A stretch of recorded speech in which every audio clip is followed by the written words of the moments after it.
à partir de l'époque romaine, il y a des Romains qui sont arrivés sur Thiers.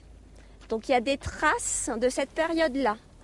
Et sur Thiers, il y avait un temple romain, et là il y avait des autels, et il y a toujours un autel qui est dédié au dieu Mercure.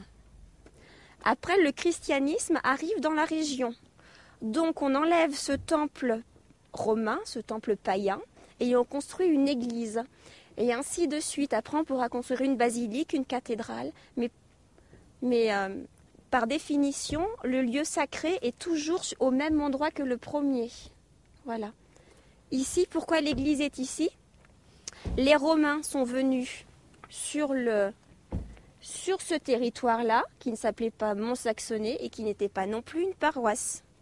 Les Romains grimpent sur Chamoul, ils commencent à défricher, et là, il y a un homme qui s'installe au hameau de la Villia.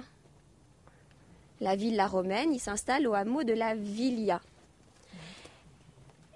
Et il s'appelait Cercuné, ce Romain-là.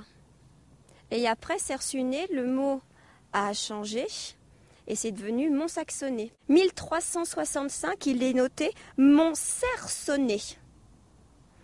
1495, Mont-Sarçonnet. 1606, et il marque Mont-Sassonnet et Pincru. Donc il y avait une deuxième paroisse sur le territoire, le Bourjal et Pincru. Mont-Saxonnet et Pincru. 1652, Mont-Saxonnet ou Mont-de-Saxonnet ou Mont-Saxonnet. Voilà. Il y a aussi une très jolie histoire qui dit que le mont Saxonnet s'appelait Mont Saxorum Nigrorum, qui voulait dire les monts des rochers noirs.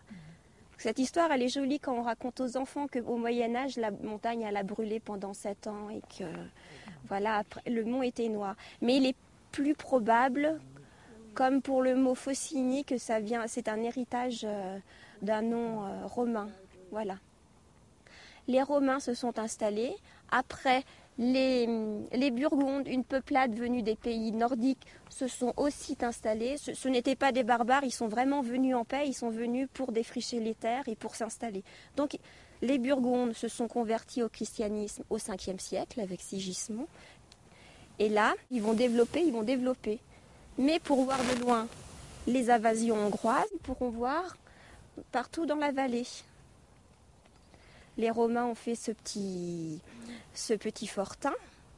Et puis après, vers le 5e siècle, il y a eu un grand élan de christianisation. Et donc, on a construit quelques petites chapelles.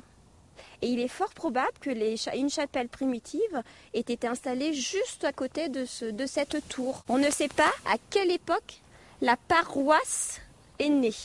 Mais on sait qu'en 1151, il y a les Chartreux du Reposoir. 1151. Donc on pense que la paroisse a été évangélisée. Il y a eu une église à partir du XIIe siècle. Voilà. Elle était certainement ici, mais pas la même taille, pas la même forme. Par contre, ils ont gardé ce petit fortin, ils ont gardé cette tour qui est devenue le clocher, avec bien sûr des améliorations et des agrandissements.